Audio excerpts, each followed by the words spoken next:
me one day randomly having the urge to stop being ugly. Hashtag weight loss. 1.1 million likes. All it is just calling fat people ugly. Like...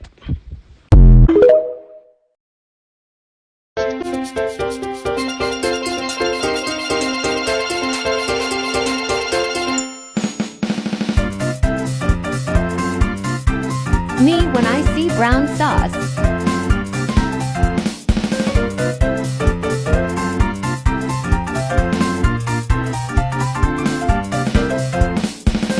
No chips as being healthy.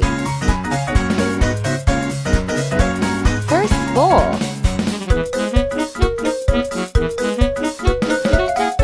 Second bowl.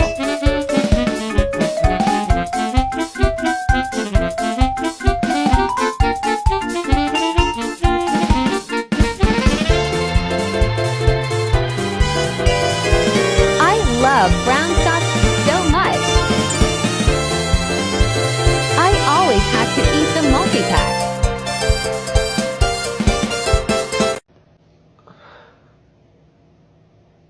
Leave now. That's not about health. That's fat phobia. That's ableism. You don't owe anyone health. Health isn't static. At any point, any able-bodied person could become disabled. And if your partner only wants you to be healthy and that's what they're looking for in a relationship, they don't care about you. This video seems to be about fat phobia, honestly, which is enough for me to say bye, but this is part of a bigger problem too. If you self-identify as body positive in any way, shape, or form, stop scrolling. I have a challenge for you.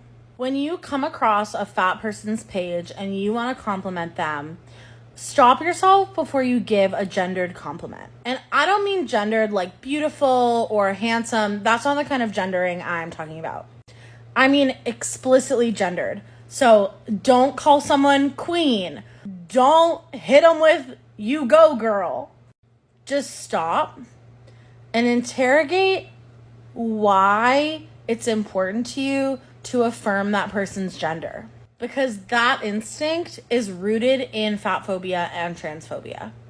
And as a fat trans person who gets a lot of these comments, a lot of queens thrown around, there is a large population out there that does not think that fat phobia is a real thing, which is insane to me because, like, the contempt that the general public feels towards fat bodies is just so blatant, in my opinion. Like, it's seeped into everything. And it's really sinister, too. Like, there are entire industries that feed off of fat phobia and self-hatred. And there's still people out there who say that I'm being a dramatic SJW snowflake for being like, maybe we shouldn't be prejudiced towards people because of their bodies. Would I wear to swim in my pool that makes my neighbor...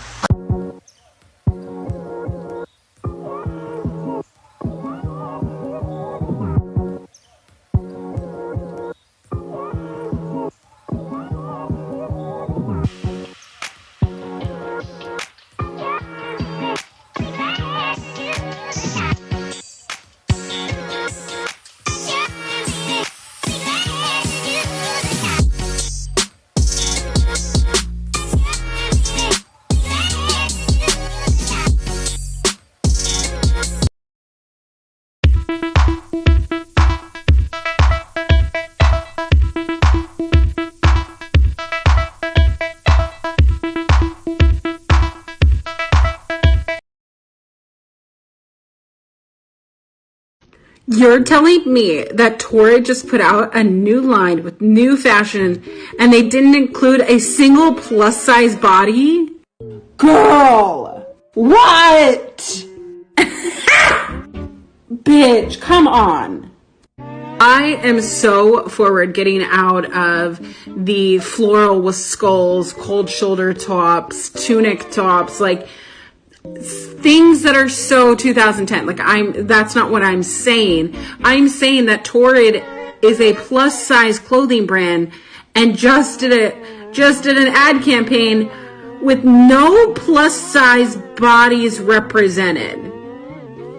And that's why I made my TikTok yesterday, because if your front page is for plus size bodies to spend money, where are the plus size bodies? Bitch! You can't tell me those bitches are plus size. You can't fucking tell me that. If you're too fat to walk, that isn't a disability, that's just being fat. Let's talk about this. Many fat people have had the lifelong experience of going to the doctor, showing up with some sort of pain, some sort of symptoms, and being told that the only thing wrong with us is that we're fat and that we need to lose weight. Meaning that our very real symptoms of possible disabilities are being ignored and being diagnosed as just being fat. After our symptoms are dismissed, there's two things that might happen. One, we go away, and regardless of how severe our symptoms are, we try to lose weight, which, assuming you might have that disability that was left undiagnosed, is going to be even harder than it already is to lose weight.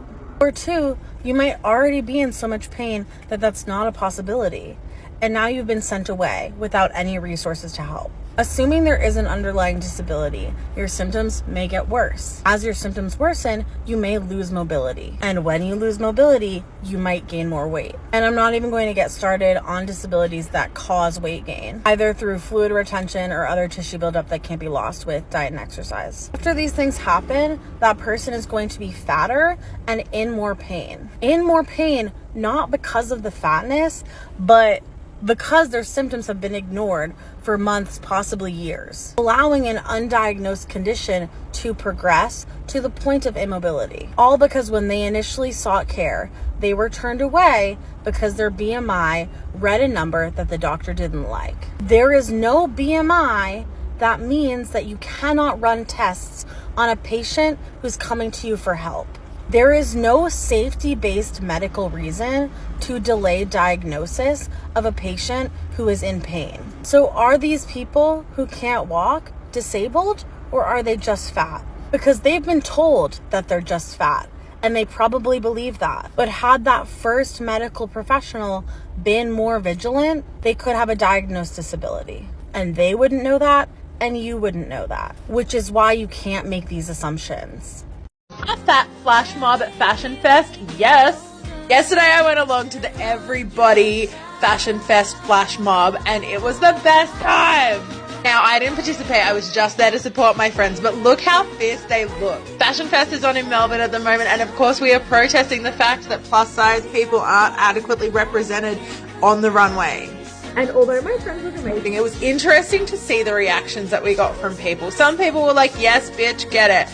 And then other people definitely looked down their noses at them. But at the end of the day, that's why we're here, because all bodies are beautiful and need to be represented.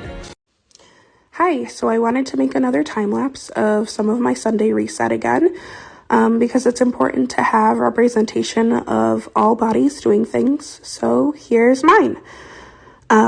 It's a Zenus or Zinus one from Amazon, heavy duty, of course.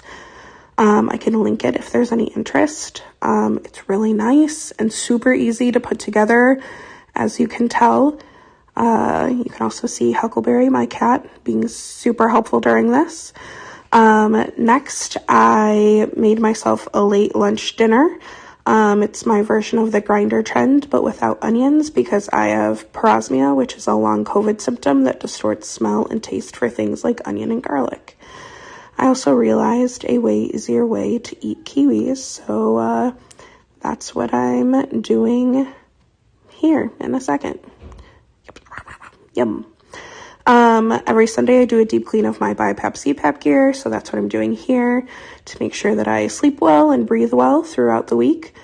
And then next I start my kitchen reset, cleaning the stove, getting fruits and veg ready for the week, feeding the cats, setting up their stuff, just getting done what I need to get done to make sure that I am really successful throughout the week and feel good about starting it.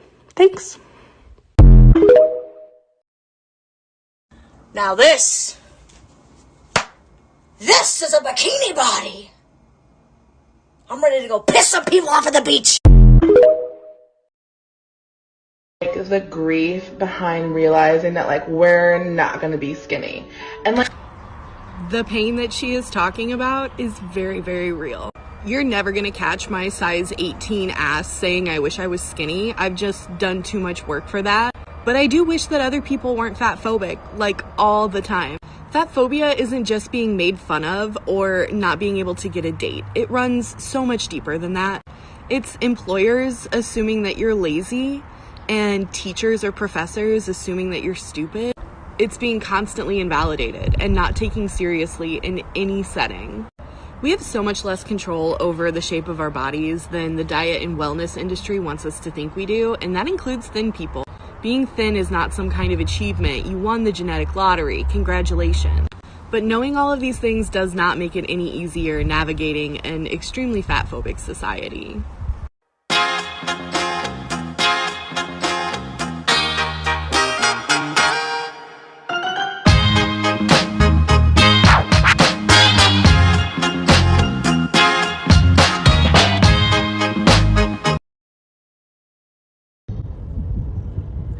And that's a bad thing? Choosing to eat food? It's a bad thing? Okay. Got it. If you do not date fat people because you just happen to view fatness as neutral but not be particularly attracted to it, fine. That's a preference. If you don't date fat people because you think being fat means that they are gross, lazy, live an unhealthy lifestyle, or are embarrassing to be seen with in public, that's fatphobic. But to insist your preference is for people who aren't lazy, sloppy, and disgusting and unhealthy, meaning that means you prefer skinny people because all fat people are those other things, that's actually bigoted. That's actually deciding that one group is all the same because of how they look. Hope that makes sense. Have a good day.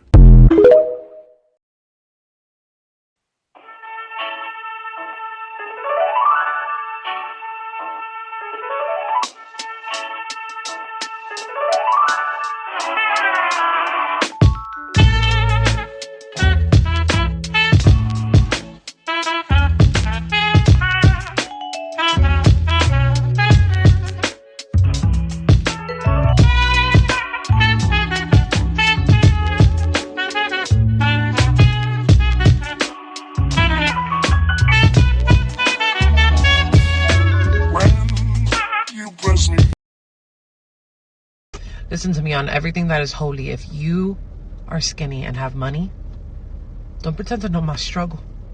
Okay? Because the worst thing you could be is fat and broke. You're gonna stay fat.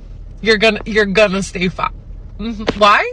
Because the McChicken is $1 and some change, but that salad is $17.99. You know what I mean? Like, you have the luxury to get that $17.99 salad. I got no other choice. So I'm gonna stay right here in my little fat bubble. Oh, you saw that hole? Broke. But it's okay because you could go to a store. You could go to a store and you can find one because they have it in your size. Me, though I can't really even afford it, I'm not gonna be able to find it anyways.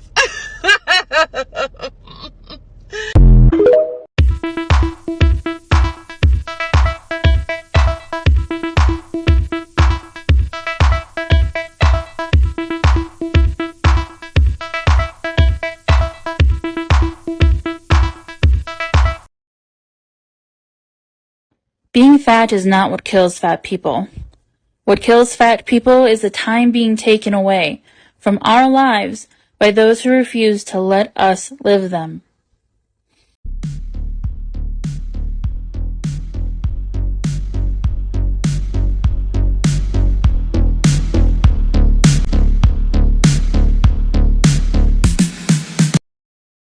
If you ever actually cared to ask why fat people have shorter lifespans, you would know that it has a lot to do with weight bias in medicine. This has to do with several things, but primarily doctors not taking us seriously when we present symptoms of certain conditions, oftentimes being turned away to lose weight, which can take several years for some people, and some of us can't do it and never go back. Meaning that if we went into the doctor, we presented with symptoms of a certain cancer, they turn us away for several years. In that time, the cancer gets worse. We might try and lose weight and fail or succeed, but then we go back several years later and the cancer has progressed to a point where they can't do anything about it. As fat people, we are treated so poorly in medical spaces. Oftentimes, we don't seek out preventative care at all. It's also widely known that type 2 diabetes has a lot more to do with actually your genetics than it does your size. And fat people and thin people alike both develop type 2 diabetes. What's different is that because of weight stigma, thin folks are far less likely to get diagnosed and therefore far less likely to receive the treatment that they need. So while I've never claimed that being fat is healthy, I've never claimed that my lifespan is going to be long. These are just some things to consider when you make statements like this. Ultimately, people of all marginalized groups have decreased life expectancy because, huge shocker here, when you are oppressed, it impacts your health, mental and physical.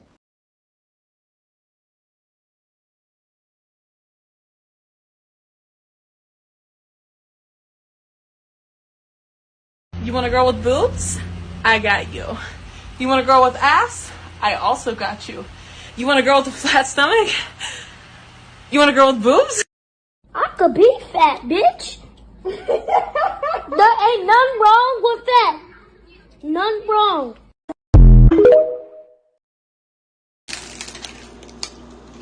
Oh my god, stop. What are you doing? Eating a taco from Taco Bell?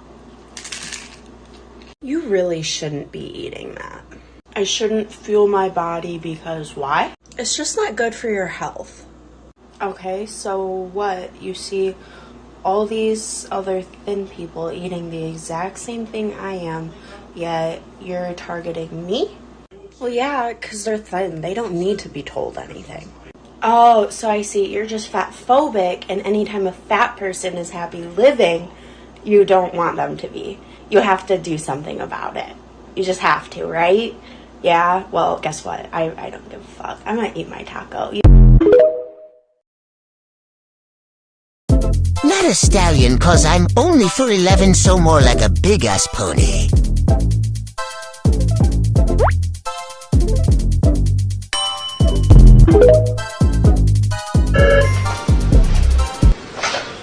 Hey, am I? Sir, can I help you? Accessibility is for everyone. No one should feel ashamed or embarrassed for using the tools they need to navigate the world. Your worth is not determined by your size or ability. You deserve to feel comfortable and confident wherever you go. Using mobility aids is a sign of strength and self-care, not weakness or defeat. Don't let anyone make you feel otherwise. Don't let anyone else's opinions or judgments hold you back from living your life to the fullest. You are capable and worthy of all the things you desire. I think my favorite part of being fat is that we're like durable as fuck. Like I heard this story once about this fat guy who got hit by a car and he like flew across the street and he like didn't even break a bone. That's amazing.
Birthing persons is an umbrella term. It is an umbrella term just like parents and guardians. When you get a field trip form to sign for your kid, it doesn't say mothers, fathers, parents, non-binary parents, guardians, etc. It says parents and guardians. Because whether or not you refer to yourself as parent, or your kid refers to you as parent. No, you probably don't. You probably refer to yourself as a mom. And the people in your life refer to you as a mom. But not everyone in your kid's class has a mom. So the permission slip is not going to say, mothers, sign here. It's going to say parents and guardians. And that's why in a birthing pregnancy setting, there is a request to say birthing persons or to say mothers and birthing persons. Help. I've been on the wrong side of TikTok for a month. My name is Jordan, and I am a fat, trans mask, disabled activist, and mol. If you're fat positive, trans inclusive, or disability justice aligned, can you interact with this video? Chicken Nuggets United. Hey, Chicken Nugget.